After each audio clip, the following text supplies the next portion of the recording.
The morning sun filtered through the sheer curtains, casting dappled patterns on the floor.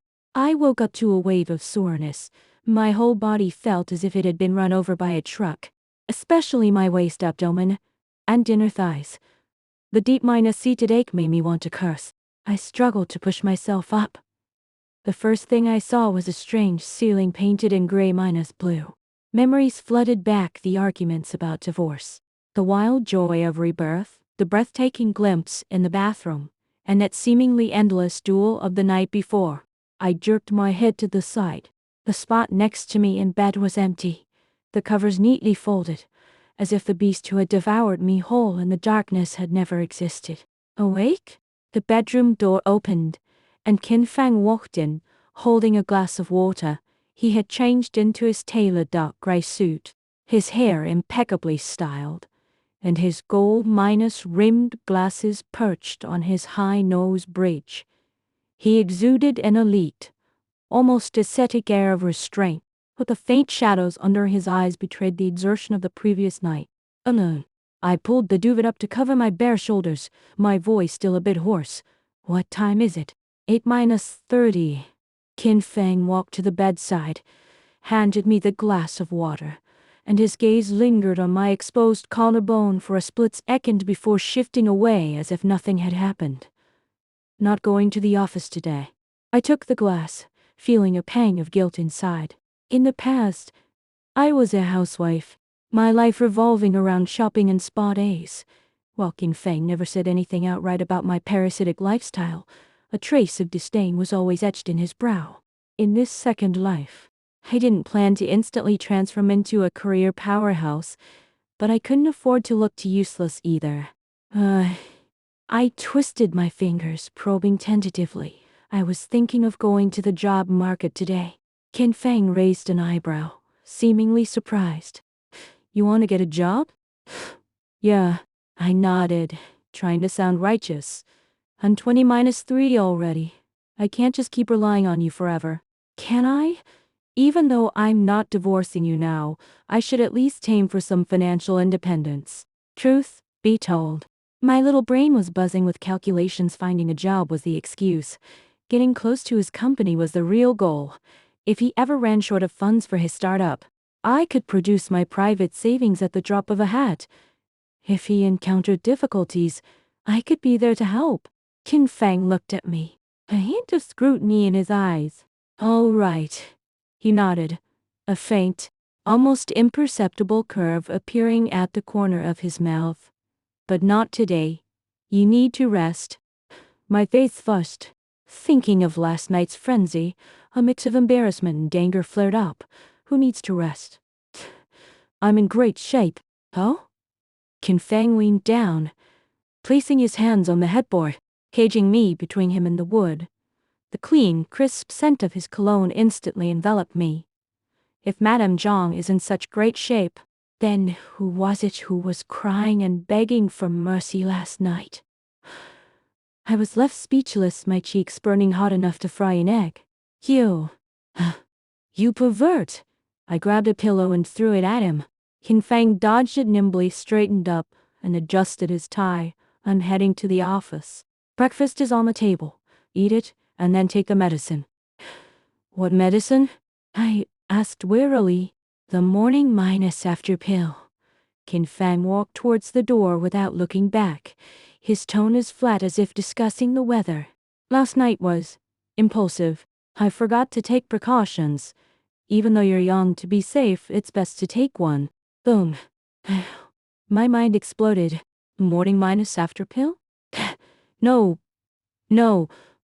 I can't take that. In my previous life, Kin Fang eventually married the childhood sweetheart, and they had a pair of twins. In this second chance, after I finally managed to get into his bed, if I didn't seize the chance to get pregnant, wouldn't this rebirth be a complete waste? And, as far as I know, the reason that childhood sweetheart managed to ascend to her position was precisely because she bore Kin Fang a child. In this family, only a child would be my greatest asset. I'm not taking it. I yelled at his retreating back. Hang's steps halted. He turned and looked at me, his brow slightly furrowed. Zhang Ran, Don't be willful. You don't have a job right now, it's too early to have a child. Who said anything about having a child? My eyes darted around, the light slipping out effortlessly. I'm afraid of the side effects. My friend said taking that pill a lot makes you gain weight and messes with your hormones. What if I get ugly? Wouldn't you dislike me even more then? Hin Fang was silent for a couple of seconds, seemingly judging the truth in my words. And you could get an implant. So, you don't have to take pills every time. That's even worse. I threw off the covers, jumped out of bed barefoot, rushed to him, and grabbed the sleeve of his suit jacket tightly. Qin Feng, I am your lawful wife. We are protected by the law. You can't make me get some implant. That's disrespectful to me. I tilted my head up, my gaze firm, putting on a "I'll fight you to the death if you try to frisk me" face. Qin Fang looked at me, his eyes inscrutable behind his lenses. After a long moment, he sighed, reaching up to wrap the space between his eyebrows. Fine. Don't take it then. If you get pregnant, it's on you. Don't worry. I'll be responsible. I grinned like a cat that got the cream. Qin Fang gave me a deep look, then turned and left. Listening to the sound of the front door closing, I slumped against the doorframe, letting out a long sigh of relief. First hurdle cleared. Next up, the problem of how to efficiently prepare for pregnancy. I went back to the bedroom and looked at the simple breakfast on the table: a sandwich, and a small plate of cut fruit. That's Qin Feng for you. Even if he secretly despised it, he wouldn't shirk a single bit of the responsibility he felt he owed. As I ate breakfast, I started planning. Since I'd decided not to divorce, I had to turn over a new leaf completely. Couldn't remain that good minus for minus. Nothing who only knew how to spend money. I took out my phone and scrolled through my contacts. First, I need to cut off all his connections with that childhood sweetheart. That woman's name was Lin Wan. She was Qin Fang's junior from university, his confidant. In my previous life, it was her who, during our divorce turmoil, was the gentle, considerate presence by his side, and ultimately succeeded in taking my place. I had to clear out Qin Fang's harem before she even appeared. I kicked up the phone and dialed Qin Fang's number. Yes? Qin Fang's voice came through. There was some background noise, as if he was driving. Honey, I deliberately put on my sweetest, most cloying voice. Are you at the office yet? There was a 2-second silence on the other end. Not yet. What is it? Can't I call you if it's nothing? I pretended to pout. I just miss you, that's all. Also, I want to go shopping today. Can you give me one of your supplementary cards? I want to buy some things. Qin Fang seemed to let out a soft chuckle. You need a supplementary card just to go shopping? Isn't your allowance enough? It's more convenient this way. I could. And I want to buy you a present. That sentence clearly pleased him. All right, I'll give it to you when I get back tonight. But don't buy anything too expensive. I'm still in the startup phase. Funds are tight. Got it. You're the best. Honey. I hung up, and the smile instantly vanished from my face. Funds are tight? You said the exact same thing in my last life. Then you turned around and bought Lin Wan a limited edition platinum Birkin bag. Qin Fang, let's see how you fool me in this life.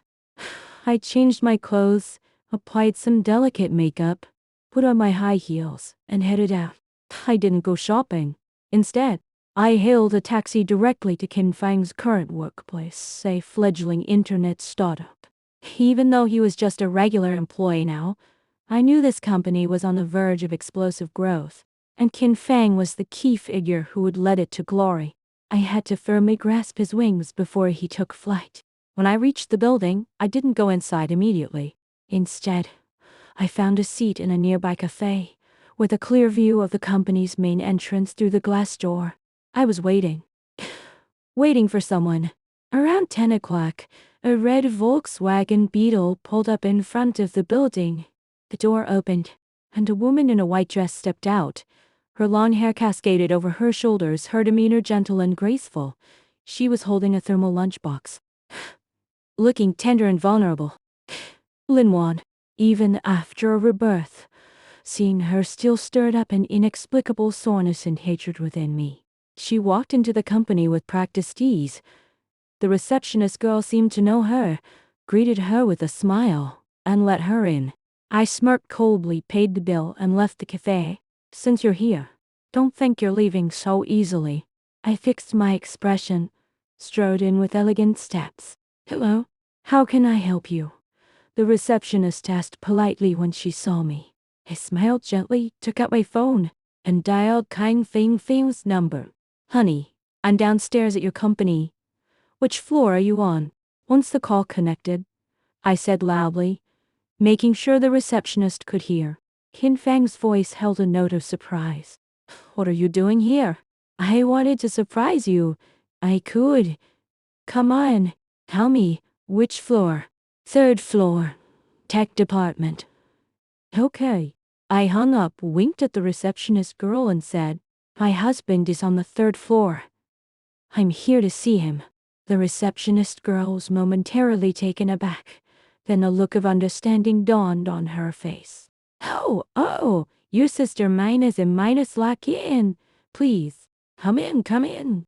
I walked into the elevator with my head held high and pressed the button for the third floor. The moment the elevator doors closed, the smile vanished from my face, replaced by a flash of icy lethality. Lin Wan, since you love delivering lovingly prepared meals so much, today, I'll let you deliver to your heart's content. I stepped out of the elevator and headed straight for the tech department. In the open minus plan office, everyone was busy. I spotted Qin Feng's workstation immediately. He was staring intently at his computer screen, brows slightly furrowed, as if wrestling with a difficult problem.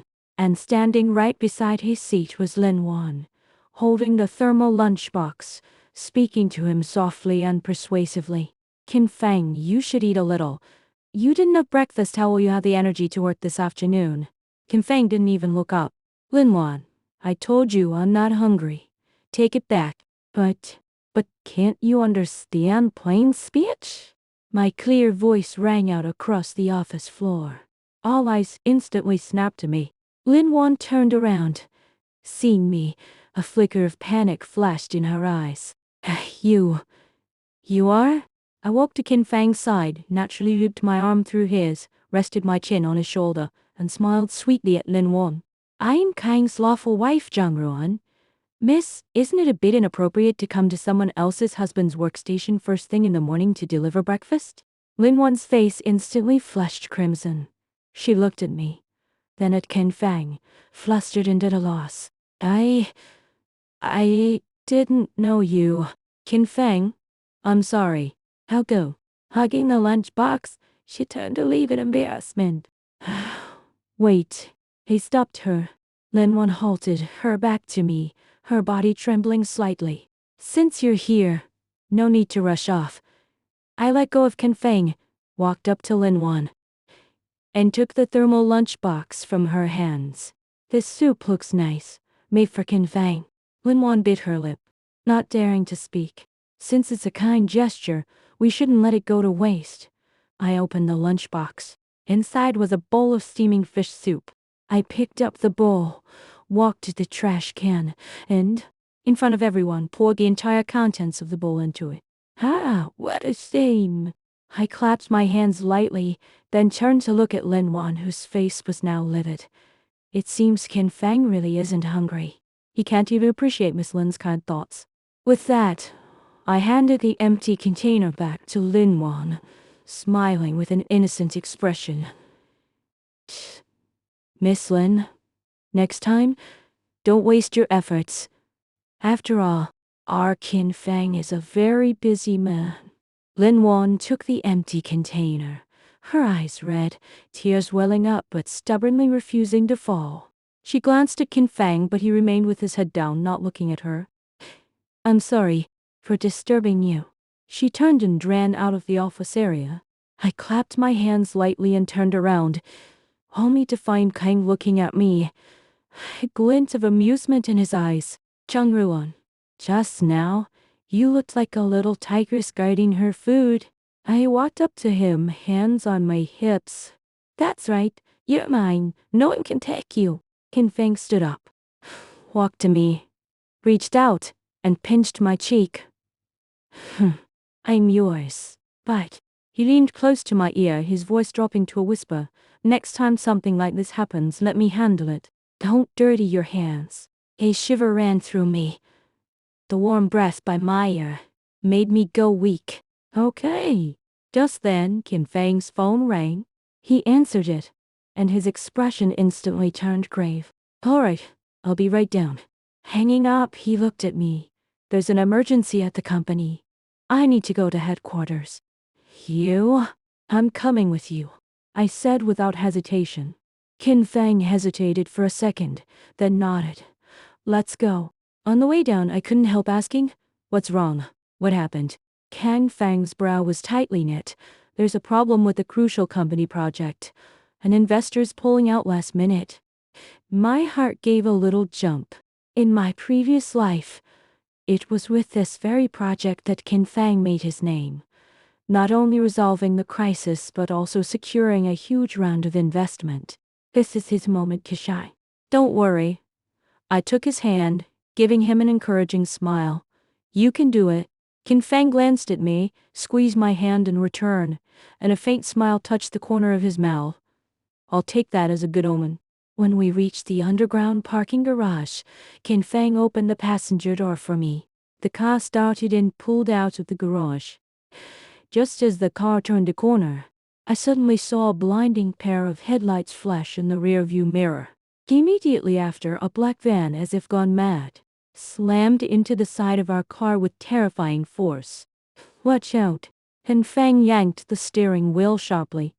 Tires screeched against the concrete, but it was too late. Crash! A tremendous impact threw me violently against the window. Everything went black.